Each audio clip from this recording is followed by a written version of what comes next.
किसी को पा लेना ही मोहब्बत का हिस्सा नहीं है। किसी को पा लेना ही मोहब्बत का हिस्सा नहीं है। उसकी यादों में पल पल डूबे रहना भी किसी किस्से से कम नहीं। किसी किस्से से कम नहीं। एक बार फिर आपका हार्दिक स्वागत है। आज अपन संविधान स्टार्ट करने वाले हैं। संविधान जो काफ़ी इम्पोर्टेंट है अपने पटवारी के लिए और एसआई के लिए और राजस्थान आरएस के लिए।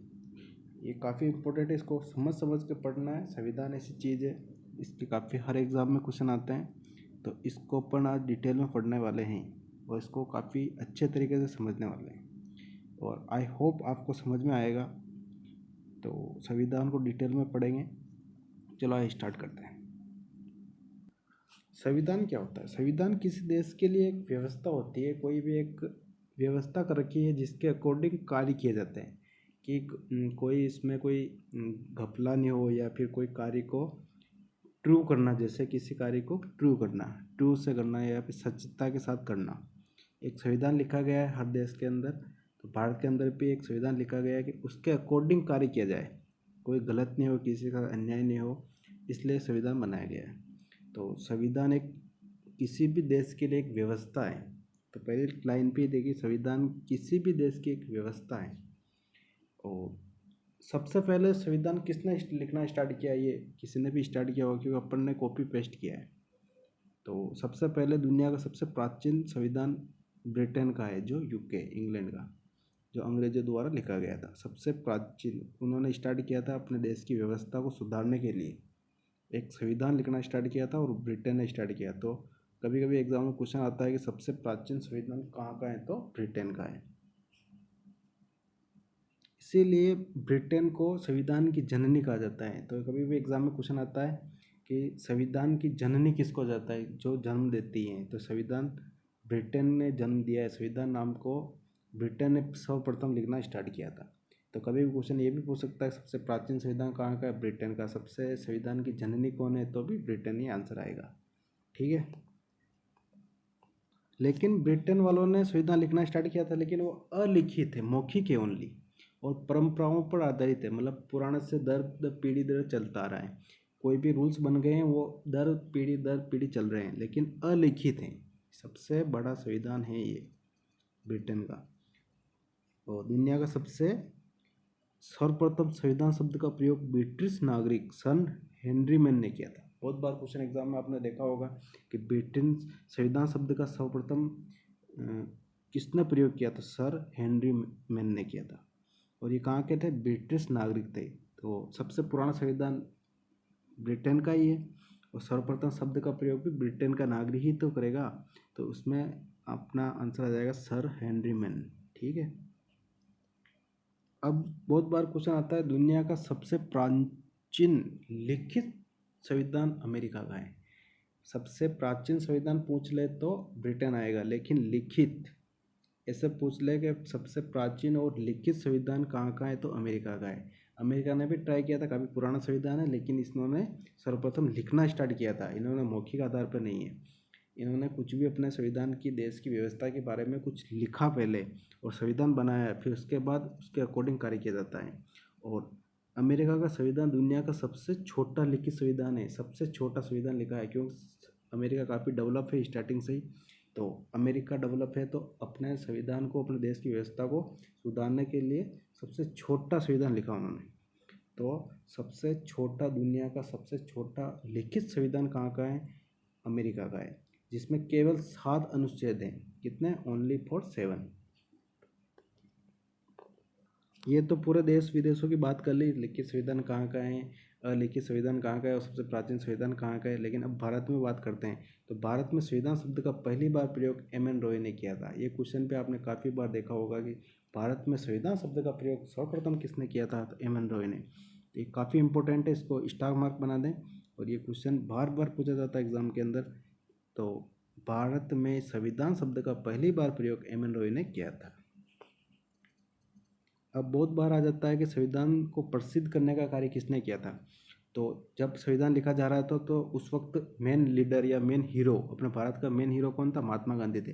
क्योंकि काफ़ी उन्होंने काफ़ी सत्याग्रह और काफ़ी आंदोलन किए थे, काफ़ी पॉपुलर हो गए थे और काफ़ी देशों में इधर उधर जाते थे प्रचार करने के लिए। तो संविधान शब्द उस वक्त संविधान लिख ही रहे थे तो संविधान की बात होगी होगी। तो संविधान को प्रचार करने का या प्रसिद्ध करने का कार्य किसने किया था? महात्मा गांधी ने। सभी लोगों को जागरूक किया था कि संविधान हम लिख रहे हैं और इस टाइप का अपने देश की एक व्यवस्था बना रहे हैं।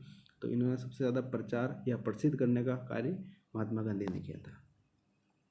कभी कभी ऐसा आ जाता है कि भारतीय संविधान महात्मा गांधी ने प्रसिद्ध किया, लेकिन किसके कहने पे किया? तो उस वक्त मोतीलाल नेहरू जी थे, तो उनके कहने पर महात्मा गांधी ने ये कार्य किया था कि संविधान का प्रचार प्रसार किया जाए और लोगों को जागरूकता किया जाए कि संविधान लिख रहे हैं और इतना बड़ा हम संविधान, क्योंकि संविधान भारत में संविधान लिख लिया गया था तो अपन ने कहीं कहीं से कॉपी पेस्ट किया है। जहाँ से भी अच्छा संविधान लगा अपने को, जो भी अच्छी बातें लगी वो बाहर से अपने कॉपी पेस्ट की है। जैसे कि गणतंत्र व्यवस्था और मौलिक अधिकार अलग अलग देश से अपने ग्रहण किए थे, जहाँ पे भी अच्छी व्यवस्था लगी अपने को और ग्रहण कर लिए। बहुत बार आता है कि भारतीय संविधान की रूपरेखा या पिक्चर किसने तैयार की थी? बाल गंगाधर तिलक ने तैयार की थी भारतीय संविधान की प्रारूप की रूपरेखा। यहाँ पे क्वेश्चन समझने वाली बात है। और ऐसा पूछ ले, भारतीय संविधान की प्रारूप को किसने तैयार किया? तो वी.एन. रॉय ने तैयार किया था। एक्चुअल में प्रारूप किसने तैयार किया? वी.एन. रॉय ने। लेकिन प्रारूप की रूपरेखा, जैसे कि प्रारूप ऐसा होना चाहिए वैसा होना चाहिए, तो उसकी पिक्चर किसने तैयार की थी? बाल गंगाधर तिलक ने पिक्चर बनाई थी, लेकिन रियल में प्रारूप किसने तैयार किया था? वी.एन. रॉय ने। तो इन दोनों से क्वेश्चन को डील करना बहुत ज़रूरी है और क्वेश्चन को पढ़ के ही आंसर देना है। बहुत बार एग्जाम में क्या होता है कि अपने को फेल करने के लिए एग्जाम लिया जाता है, तो अपने को क्वेश्चन को घुमा के पूछा जाता है, तो अपन क्या ना जल्दीबाजी में कोई क्वेश्चन गलत कर जाता है। तो ऐसा पूछ ले, भारतीय संविधान की रूपरेखा या पिक्चर किसने तैयार की थी? बाल गंगाधर तिलक ने तैयार की थी। और भारतीय संविधान की प्रारूप को वी.एन. रॉय ने तैयार किया था। प्रारूप की रूपरेखा बाल गंगाधर तिलक ने तैयार की थी और भारतीय संविधान की प्रारूप को वी.एन. रॉय ने तैयार किया था। ये तो अपन ने बात कर ली भारतीय संविधान की ऊपर से ओवरव्यू के, किसने सर्वप्रथम शब्द का प्रयोग किसने किया था, कहाँ का पुराना है संविधान, वो सारी बातें होगी। लेकिन भारतीय संवैधानिक विकास, भारत में संवैधानिक विकास कहाँ से हुआ था? तो अपने इंडिया के अंदर अंग्रेजों ने शासन किया था और अंग्रेजों के टाइम पे अपना संविधान लिखना स्टार्ट हो गया था। तो वहाँ से बहुत सारे अधिनियम आए थे, तो उन अधिनियमों के बारे में जानकारी लेंगे। यहाँ से क्वेश्चन आता है कि कौन सा अधिनियम के अकॉर्डिंग हाई न्यायालय की स्थापना हुई, कौन सा अधिनियम में कौन सा चार्ट आया था और सब कुछ क्या क्या था। तो ये सारे क्वेश्चन अपन पढ़ने वाले हैं और यहाँ से काफ़ी इंपॉर्टेंट क्वेश्चन आते हैं और काफ़ी बार एग्जाम में क्वेश्चन आते हैं। एक क्वेश्चन तो पक्का इस टॉपिक से या इस टॉपिक से क्वेश्चन तो आना ही है। ब्रिटिश ईस्ट इंडिया कंपनी ने भारत में ज़्यादा से ज़्यादा पैसा कमाने के लिए विभिन्न अधिनियम बनाए थे।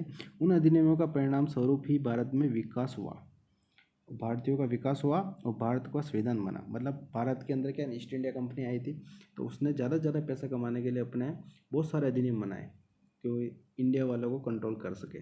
तो उसलिए भारतीयों का विकास भी हुआ और भारतीय संविधान भी अकॉर्डिंग ऐसे ऐसे बनने स्टार्ट हुआ। तो बहुत सारे अधिनियम आए थे। तो पहला अधिनियम है 1773 का अधिनियम, फर्स्ट रेगुलेट एक्टिंग। इस अधिनियम को क्या कहा जाता है? रेगुलेटिंग एक्ट अधिनियम कहा जाता है। ठीक है। इस अधिनियम के अकॉर्डिंग बंगाल के गवर्नर को गवर्नर जनरल बनाया गया। काफ़ी इंपॉर्टेंट लाइन है, काफ़ी बार एग्जाम में आपने देखी होगी। बंगाल का पहले गवर्नर था, उसको गवर्नर जनरल बनाया गया। बंगाल के पहले गवर्नर जो पद था उसको गवर्नर जनरल बनाया गया। तो बहुत बार आता है कि कौन से अधिनियम के अकॉर्डिंग बंगाल के गवर्नर जनरल को बंगाल के गवर्नर को गवर्नर जनरल बनाया गया, भारत का गवर्नर जनरल बनाया गया। ठीक है। तो क्वेश्चन आएगा बंगाल के पहले गवर्नर जनरल कौन थे? आपने काफ़ी बार एग्जाम में देखा होगा। तो वॉरेन हेस्टिंग्स बने थे। तो भारत के प्रथम गवर्नर जनरल, क्योंकि यही पद था पहले, गवर्नर का पद था, उसको नाम को चेंज करके क्या बना दिया गया? Governor general. पहले क्या था? ओनली गवर्नर था, तो उसको चेंज करके रेगुलेटिंग एक्ट के अकॉर्डिंग उसका पद को नाम को चेंज करके गवर्नर जनरल बनाया गया। तो इसमें भारत के प्रथम गवर्नर जनरल का नाम पूछा जाए तो वॉरेन हेस्टिंग्स करके आना है। ठीक है। इस अधिनियम के अनुसार गवर्नर जनरल की सहायता देने के लिए एक 4 सदस्यीय आयोग का गठन किया गया।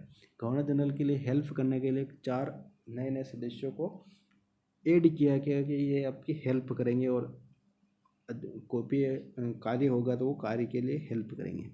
इस अधिनियम के अनुसार भारत में सर्वप्रथम कलकत्ता में सर्वोच्च न्यायालय का गठन हुआ। तो इस अधिनियम के अंदर अपन को न्यायिक व्यवस्था के लिए एक न्यायालय का स्थापना की गई थी। वो कहाँ की गई थी? कलकत्ता के अंदर, और सर्वोच्च न्यायालय का गठन हुआ था। और 1774 के अंदर पहले मुख्य न्यायाधीश एलिजा एम्प्रे को बनाया गया। किसको बनाया गया? पहला मुख्य न्यायाधीश एलिजा एम्प्रे को बनाया गया। तो कभी क्वेश्चन पूछेगा कि कलकत्ता में सर्वोच्च न्यायालय का कौन से अधिनियम के अकॉर्डिंग हुआ था? 1773। और कौन से सन में प्रथम मुख्य न्यायाधीश बना था? 74 के बाद, 1 साल के बाद। तो अधिनियम पूछे तो 74 करके आना है, और मुख्य न्यायाधीश कब बने थे? 1774 के अंदर। तो ऐसे आपको कैसा लगा ये आपने जो भी ट्राई किया है? और नेक्स्ट अधिनियम 1784 का अधिनियम कल पढ़ेंगे। तो आपको कमेंट करके बताएं कि कैसा लगा। और अगर अच्छा लगा हो, यहाँ पे आपके काफ़ी क्वेश्चन होंगे, आपके काफ़ी पुराने पेपर देख लेना। इस टॉपिक से मैंने जितना पढ़ा है उसमें से बहुत बार रिपीटेड क्वेश्चन आते हैं। बहुत बड़े बड़े एग्जाम, एनटीपीसी हो गया, रेलवे हो गया, सभी में यहाँ से क्वेश्चन आता है कि बंगाल का गवर्नर जनरल कौन था, और कौन से अधिनियम के अकॉर्डिंग थे, कोलकाता का सर्वोच्च न्यायालय की स्थापना कब हुई, प्राचीन संविधान कहाँ का है, सब कुछ। तो आई होप आपको अच्छा लगा होगा और आपकी काफ़ी हेल्पफुल होगा। तो नेक्स्ट पार्ट में पढ़ेंगे सेकंड अधिनियम 1784 अधिनियम। Thank you.